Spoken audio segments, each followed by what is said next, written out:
The passage defines self-love as an intrinsic sense of value, independent of external validation, material possessions, or superficial attributes like appearance or wealth. True self-love is about recognizing your inherent worth and purpose, regardless of others' opinions or societal measures of success. Why it matters. Many people tie their self-worth to external markers, money, status, relationships, or physical appearance. This external dependency creates a fragile sense of self that can crumble under criticism or failure. True self-love is an internal anchor, allowing you to navigate life with confidence and resilience. Practical steps: self-reflection. Take time to journal about your strengths, values, and contributions to the world. Ask yourself, what makes me valuable, independent of what others think? Affirm your worth. Create affirmations like, I am enough, or my value is not defined by others' approval. Repeat these daily to reinforce your self-belief. Set boundaries. Avoid environments or relationships that diminish your sense of self. Surround yourself with people who uplift and respect you. 2. Forgiveness as liberation. The passage redefines forgiveness as giving up the hope that the past could be any different. It's not about excusing harmful actions, but accepting that they happened and choosing to move forward without being imprisoned by resentment. Why it matters. Holding on to grudges or regrets keeps you emotionally tethered to the past, draining your energy and hindering growth. Forgiveness is a gift to yourself, freeing you to focus on the present and future. Practical steps: reframe forgiveness. Instead of seeing it as letting someone off the hook, view it as releasing yourself from emotional baggage. Write a letter to someone who hurt you. You don't have to send it, to process and let go. Forgive yourself. Acknowledge your own mistakes without self-condemnation. Reflect on what you've learned and how those lessons have shaped you. Practice acceptance. When painful memories arise, remind yourself, it happened and I can't change it. What can I do now to grow? 3. Life as cyclic. This too shall pass. The passage emphasizes that life is a series of cycles. Challenges and triumphs are temporary. By maintaining perspective, you can avoid being overwhelmed by difficulties and stay focused on growth. Why it matters. Recognizing that hardships are transient prevents you from feeling stuck or defeated. It encourages resilience and hope, reminding you that every experience is a stepping stone. Practical steps: journal through challenges. When facing a tough situation, write down how past difficulties eventually passed and what you learned from them. This builds perspective.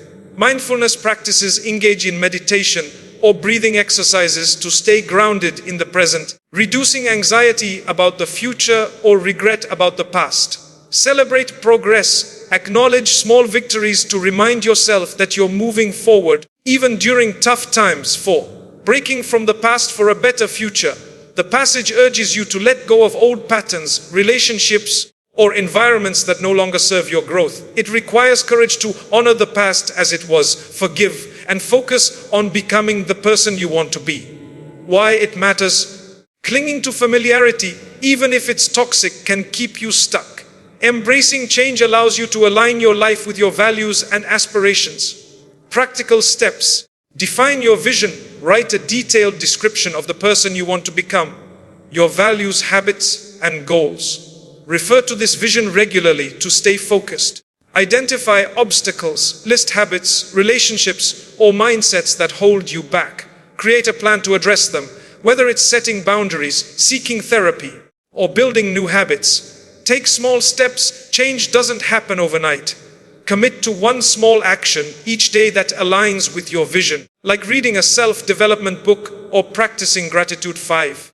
The power of trusted critics. The passage highlights the value of honest feedback from trusted individuals who challenge you to grow, even when it's uncomfortable. These trusted critics help you see blind spots and push you toward improvement. Why it matters. Growth requires self-awareness, and others can often see what we cannot. Constructive criticism, though painful, is a catalyst for change. Practical steps: seek feedback. Identify 1 or 2 people in your life who care about your growth and ask for their honest input on your strengths and areas for improvement. Listen without defensiveness. When receiving feedback, focus on understanding rather than reacting. Ask clarifying questions like, can you give me an example of when I did this? Act on feedback. Choose one piece of constructive criticism and create a plan to address it. For example, if someone points out you interrupt others, practice active listening in conversations. 6. Personal greatness through resilience. The passage encourages harnessing your will to overcome obstacles and pursue a happy, successful, healthy life. This requires going against the tide, taking responsibility for your growth, and staying committed to your vision. Why it matters. Personal greatness isn't about perfection, but about consistent effort to become your best self. It's about resilience in the face of setbacks and the courage to keep moving forward. Practical steps: set clear goals. Define what greatness means to you, whether it's career success, emotional stability, or strong relationships, and break it into achievable milestones. Build discipline. Create daily routines that support your goals, like exercising, learning new skills, or practicing gratitude. Embrace challenges. View setbacks as opportunities to learn. When faced with a failure, ask, what can I do differently next time? Applying the message to everyday life. To integrate these principles into your life, consider the following framework: self-love foundation. Daily affirmations. Start each day with a statement of self-worth, like, I am valuable and capable, no matter what. Self-care rituals. Prioritize activities that nurture your mind, body, and soul, such as exercise, meditation, or hobbies. Weekly reflection. Set aside time each week to reflect on any grudges or regrets. Write down what you're ready to release and why. Forgiveness meditation. Practice a guided meditation focused on letting go of resentment, available on platforms like YouTube or mindfulness apps. Gratitude journal. Write down 3 things each day that remind you life is moving forward, even in tough times. Mantra for challenges. When facing difficulties, repeat, this too shall pass. To maintain hope and perspective. Friend or feedback on your progress toward your goals. Personal audit. Every few months, evaluate your habits, relationships, and environment to ensure they align with your vision. Vision board. Create a visual representation of your goals to stay motivated. Accountability partner. Share your goals with someone who can check in on your progress and encourage you.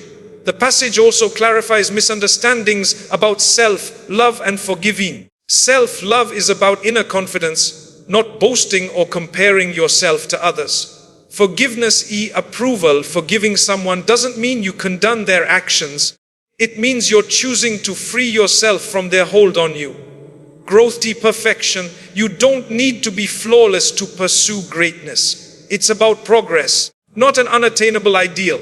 Know your worth. Stop seeking validation from toxic people or environments. Let go of the past. Forgive others and yourself to move forward unburdened. Embrace growth. Seek feedback, face challenges, and commit to becoming the best version of yourself. Act with purpose. Define who you want to be and take consistent steps toward that vision. By internalizing these principles, you can break free from cycles of self-doubt and resentment, paving the way for a life of purpose, resilience, and fulfillment.